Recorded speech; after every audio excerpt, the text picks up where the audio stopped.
Good morning all of you once again. आज एक बहुत इंपॉर्टेंट टॉपिक पे बात करेंगे हम लोग, और उसे कहते हैं multiple drug resistance. Multiple drug resistance यानी क्या होता है, इसको छोटे तौर पे आप लोग समझ लीजिए, लेमैन भी समझ लीजिए और हमारे जो प्रैक्टिशनर्स है वो भी समझ लीजिए। हाल ही में हम लोगों ने कुछ सिचुएशन को इनकाउंटर किया जिसमें एज पर सिम्टम्स हम लोगों ने जब एंटीबायोटिक्स दी तो हायर एंटीबायोटिक्स भी दी, बट ये देखा गया कि पेशेंट वाज नॉट रिस्पॉन्डिंग, या थोड़ा देर के लिए फ़ायदा हो रहा था और फिर उसको रिपीट हो रहे थे सिम्टम्स। अब प्रॉब्लम क्या हो रहा है कि हम लोग सिम्टम्स को सबसाइड करने के लिए दो तरीके से एक्ट करते हैं। GPs and all everyone please concentrate on this particular factor, बहुत इंपॉर्टेंट टॉपिक है कि आप एक क्रोसिन, पैरासिटामोल या एसिटामिनोफाइलिन जो भी है, ये चीज़ आप जब देते हो साथ में देते हो कि उनका बुखार उतर जाए, उनका इन्फ्लेमेटरी कंडीशन ठीक हो जाए। तो उस कारण क्या होता है कि एंटीबायोटिक काम कर रहा है या नहीं कर रहा, इसके लिए आपका जो है एक डिसीजन नहीं ले पाते हो आप कि पैरासिटामोल अपना काम करता है, टाइम बिंग उसके सिम्टम्स जो है एक्लिप्स हो जाते हैं, यानी छुप जाते हैं। तो उस कारण से क्या हो जाता है कि पता नहीं चलता एंटीबायोटिक काम कर रहा है या नहीं कर रहा। 2 दिन के बाद पेशेंट को वापस तकलीफ होती है। फॉरेन में उन्होंने एक बढ़िया चीज़ चालू कर दी कि एंटीबायोटिक हम तब तक के नहीं देंगे जब तक कि उसका कल्चर ना कर लें।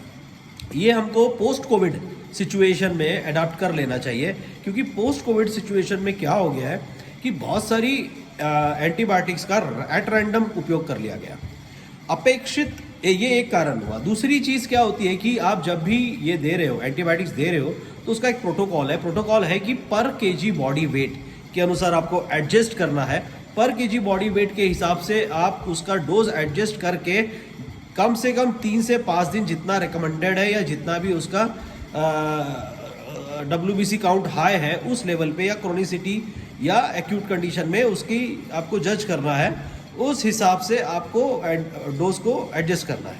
बहुत जगह पे मैं देखता हूँ कि जैसे ओफ्लॉक्सासिन एंड टीनिडाजोल है, ये टीनिडाजोल के कारण कभी कभी क्या होता है कि थोड़ा गिडीनेस आता है, वॉमिटिंग सेंसेशन होता है, मेटालिक टेस्ट आती है, तो कुछ डॉक्टर्स हाफ डोज देते हैं कि भैया तेरे को नहीं हो जाएगा। No, this is not recommended, ये अपेक्षित नहीं है।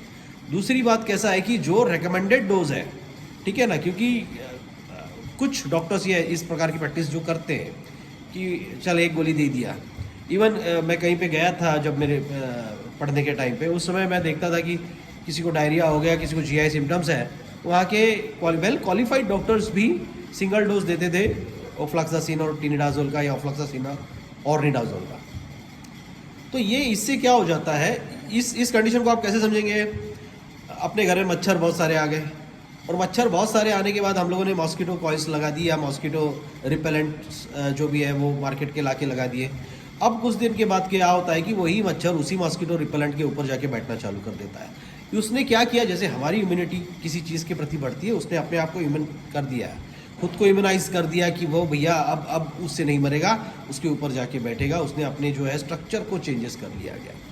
तो ये चीज़ को हमको समझना बहुत ज़रूरी है कि जब आप ड्रग्स देते हो, एंटीबायोटिक्स जब देते हो, तो प्रॉपर डोजिंग में होना चाहिए, सिंगल डोज नहीं होना चाहिए। एक पेशेंट्स भी बहुत सारे, डॉक्टर आपको प्रॉपर रिकमेंड कर देता है, एक गोली खाता है, अब मुझे आराम हो गया, बाकी गोली में नहीं खाऊंगा। ये बचपन में हम लोगों ने काफ़ी कुछ देखा हुआ है, लेकिन ये ऐसा नहीं करना चाहिए। ये आपको अभी समझना पड़ेगा।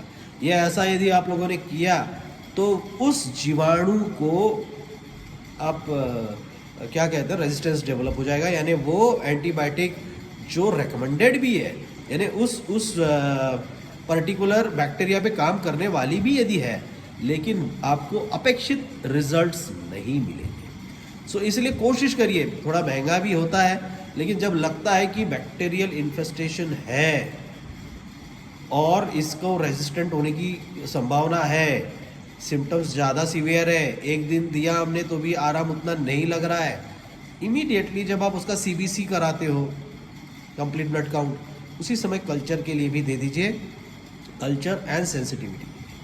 सो कल्चर और सेंसिटिविटी लेने के बाद में आपको टिपिकली किस टाइप का बैक्टीरिया है वो आपको पता चल जाएगा, और उसके ऊपर काम करने वाली कौन सी एंटीबायोटिक्स जो है वो उस पर काम करेगी, जिसे सेंसिटिव कहते हैं, वो आपको पता चल जाएगा।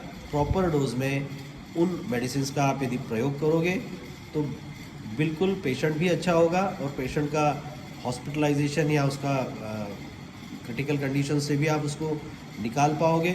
यूरिन कल्चर और ब्लड कल्चर रिकमेंडेड होते हैं, सो अकॉर्डिंग टू सिम्टम्स आप उसको ध्यान दीजिए और अपनी प्रैक्टिस को जेन्युइन प्रैक्टिस बनाइए, अच्छी प्रैक्टिस बनाइए।